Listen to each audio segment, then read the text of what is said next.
मी recently एक नवीन book वाचायला घेतलं आहे. तर पुस्तकाचं नाव आहे ब्रेकिंग द मोल्ड आणि त्याचे रायटर आहेत आपले x RBI governor Raghuram Rajan.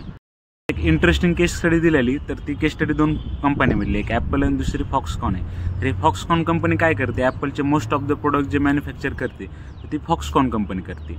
पण ह्याचा डिफरन्स काय आहे दोन्ही कंपन्यांमध्ये, तर ॲपलचं जे मार्केट कॅप आहे ते $3 ट्रिलियन आहे आणि ज्या फॉक्सकॉनचं आहे ते फक्त $50 बिलियन, जवळपास 60x चा डिफरन्स. पुस्तकात एक ग्राफ दिलेला आहे व्हॅल्यू चेन, कोणत्या पण प्रोडक्टचा व्हॅल्यू चेनचा जो ग्राफ असतो तर तो जो ग्राफ आपण जर प्लॉट केला समजा लेफ्ट टू राईट, तर एका साईडला येतात प्रोसेसेस, कोणकोणत्या प्रोसेसेस येतात.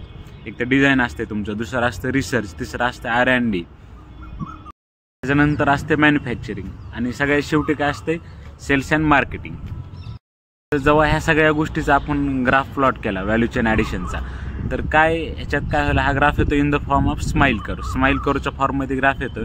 त्याच्या एका एक्स्ट्रीमला असतात प्रोसेसेस, कोणकोणत्या रिसर्च अँड डेव्हलपमेंट, आयडिएशन आणि डिझाईन. तर दुसऱ्या एक्स्ट्रीमला काय आहे, दुसऱ्या एक्स्ट्रीमला सेल्स अँड मार्केटिंग आणि स्माईल कर्वच्या बॉटमला काय येतं आहे आपलं मॅन्युफॅक्चरिंग. तुम्ही बघू शकता तुम्ही लिस्ट व्हॅल्यू कशात ॲड होईल आहे की मॅन्युफॅक्चरिंगमध्ये, आणि मॅन्युफॅक्चरिंग कुणी पण करू शकतं. पण सगळ्यात जास्त व्हॅल्यू कुठे ॲड होईल, 2 एक्स्ट्रीमला, म्हणजे कोणकोणत्या प्रोसेस R&D, रिसर्च किंवा सेल्स अँड मार्केटिंगमध्ये. तर व्हॅल्यू तुम्ही कमी ॲड करायला तर तुम्ही कमी पेड केले जाणार आहेत, तुम्हाला पैसे कमीच भेटणार आहेत.